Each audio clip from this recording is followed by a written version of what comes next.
We talked this morning about how we've been working at listening to communities first. And we've done that through what we call discovery workshops, which are meetings with local community leaders. We've met in 8 communities so far. We have 7 more to go. 2 are booked and the others are in progress. And what we're going to do, first we have a couple of community representatives from local CFDCs who have had a workshop in their community. They're going to talk about what the workshop is like in the community, what kind of people are brought out, and what it's done in their community.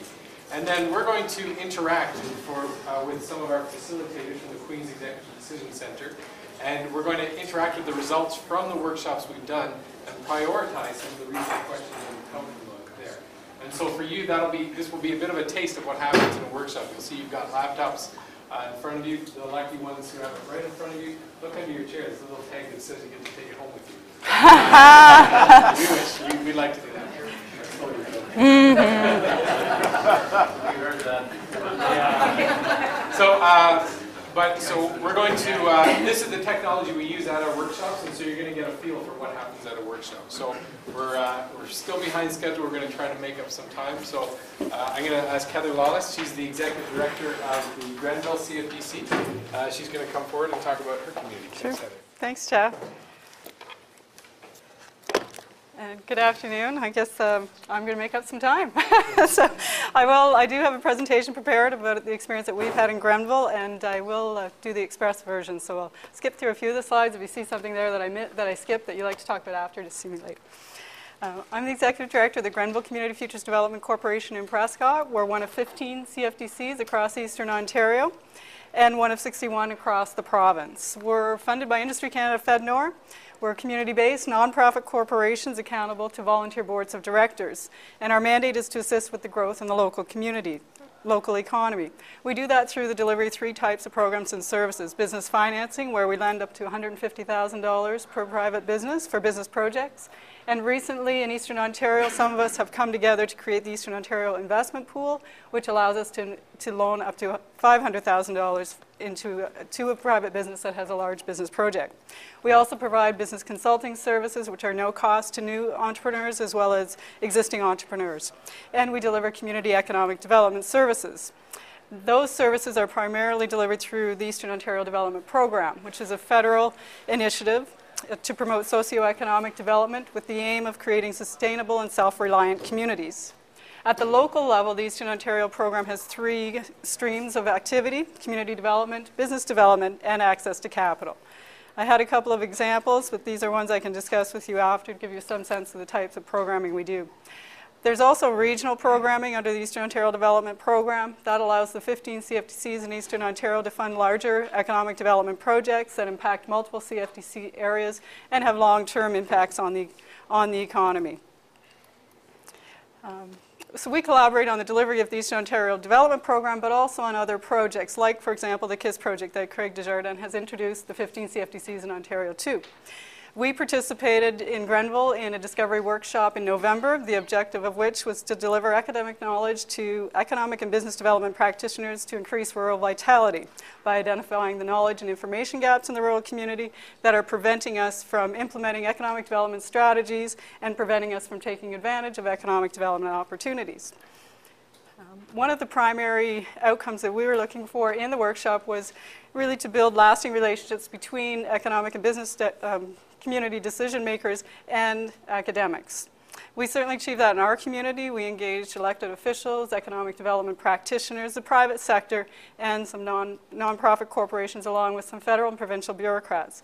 And one of the unintended and also favorable results was that we not only created relationships with the academic community, but also amongst and between many of the participants who were there.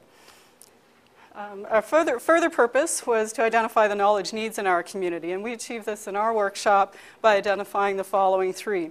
Achieving coordination in community economic development efforts, securing sufficient support for small business, and curbing youth out-migration. And one of the unintended results that we developed as well was the recognition, I guess, amongst community economic development practitioners and economic development practitioners of the constant need for there to be communication between elected officials and the community. For example, we had some of our members who participated in the activity indicated that they were quite surprised to find that there was collaboration at the regional level, meaning our county level, on economic development, that there had been an economic development department established that would represent Leeds and Grenville.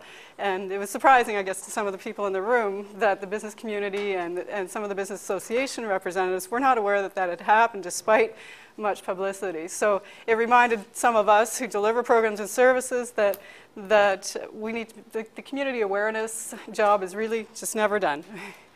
Our third and final priority that we wished to accomplish was to identify and prioritize research needs and opportunities. And in our workshop, we identified the following priority listing. Our participants wanted to see an identification of unique economic opportunities for our region that were based in research and not in anecdotal data. We wanted to see create a central repository of demographic data that is current data based on current research. We'd like to see a priority listing of business attraction recruits for our region, again, which are not based on anecdotal data, but rather on true research. And we'd like to source out best practices on immigration and migration strategies, as well as best practices of bio-based, wood-based, value-added products in clean tech industries.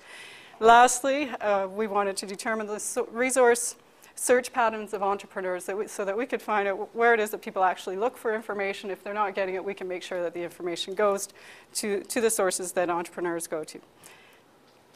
So those are sort of the results of our discovery workshop, but in addition to that, the KISS team also introduced us to the business case studies, which will showcase rural business innovation.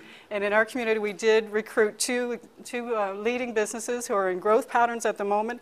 Crisco Holdings, who is one of Canada's 50 best managed companies, located in Prescott, and O'Farrell Financial, who have also agreed to participate in the business case study program. We also were introduced by the KISS team to the Queen's Business Consulting Services, where one offer was made to do a free business plan development project with a community organization or business. And in our community, the Eastern Ontario Model Forest Group has taken advantage of that opportunity. And I believe the business plan from the consulting service is being presented to representatives of the Model Forest Group as we speak. And this is a business plan for the Ontario Wood Science and Innovation Centre.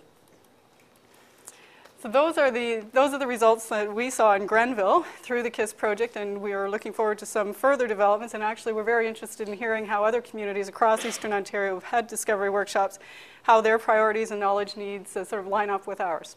So that concludes my presentation, and I'd be happy to answer any questions if anybody had them after the workshop.